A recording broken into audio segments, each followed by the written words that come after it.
Peace. Kilawin ko muna.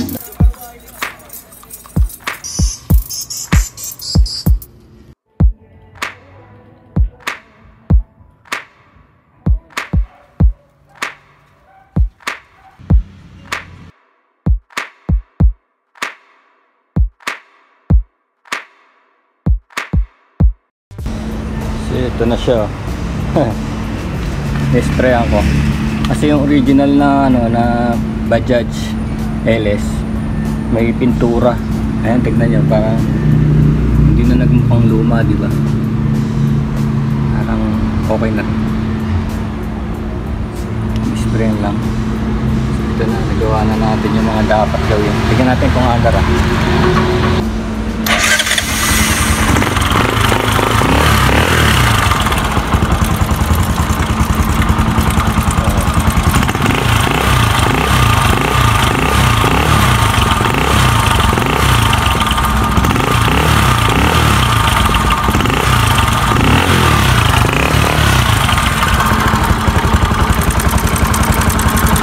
So nung chinek natin yung timing chain, yung valve clearance, okay naman. Yung chain naman, hindi naman maluwag, tama lang.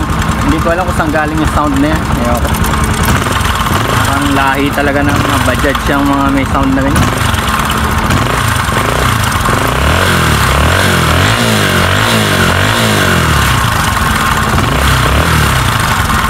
So yan, okay yung sound. Okay yung tunog ng mga pinagagawa natin. Lahat oh. Oo, di ba? Mukhang maganda pati dito. Kawawa siya kasi sa gubat dumadaan eh. Kaya yan. Kaka-register lang nito. Ayaw pang payagan eh. Sabi nila orange daw tong color nito, orangey. Kaya ako nagpintura nito eh. Ano to eh, fire engine red. May pit sila sa kulay ngayon. Dahil nga na ano yung PMBIC. Ako mismo nagkulay nito. Ang tawag dito fire engine red.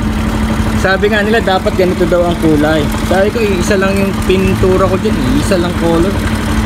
Kasi parang yung bagyo, parang may yellow may yellow na U. Umahalo dun sa pagtingin natin sa mga kulay oh. Diba? Pag tinignan mo itong motorismo is red eh. Tignan nyo oh. Yan na lang ang template mo, motorismo. Red yan eh. Tingnan mo itong 2003 ng sticker na to. Ayan, red din yan, diba? Oh, ito na lang. Ito, yung flag ng Pilipinas. Oh. Diba? Pero tingin nila dyan, orange. Kasi from afar, pag tinatamaan ng araw, oh, nagmumukhang orange. Pero pagka ginanon mo, kasi yung shine niya, tingnan mo yung flag ng Pilipinas. Oh. Hindi nakapasa yan. Hindi yan pumasa ron sa ano, sa emission. Dahil sa ganyan. Kasi wala nga silang ano eh, nakakatawa dito sa atin ano. Meron silang color checker pero wala silang color palette at saka wala silang machine to check the actual color. Umaasa sila dun sa discard sa tansya ng mata nung checker. Eh dapat pala kung ganun, yung mata ng checker ang chine-check from time to time, no? Kung may color blindness na siya, depende sa panahon.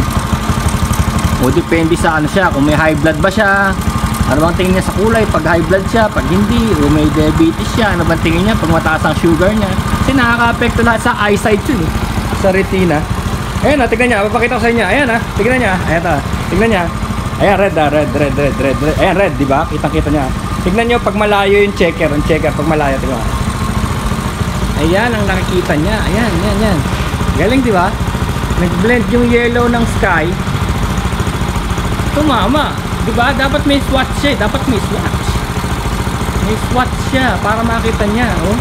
Pinipilit niya talaga na orange yung checker. Diba? Ang galing ano? Ako naintindihan ko na eh, pero mahirap magpaliwanag sa kanila eh. Dalawa na, isa yung sa PMBIC, tapos yung isa dun sa may guwapa. Mahirap talaga magpaliwanag sa kanila kasi hindi kayo magkakasundo. Kasi tignan mo to, dahil ito hindi direct attack nung sun. Ayan, red na red siya. Pero pag sinandil ko yan, mag-orange din yan. Pero ito talaga, ayan. Kaya naintindihan ko na yung ano eh. Kaya hindi na ako nakipagtalo eh. Alam kung hindi kami magkakaintindihan. Pero dapat may machine sila. May machine. Kasi machine never lie, di ba? Okay.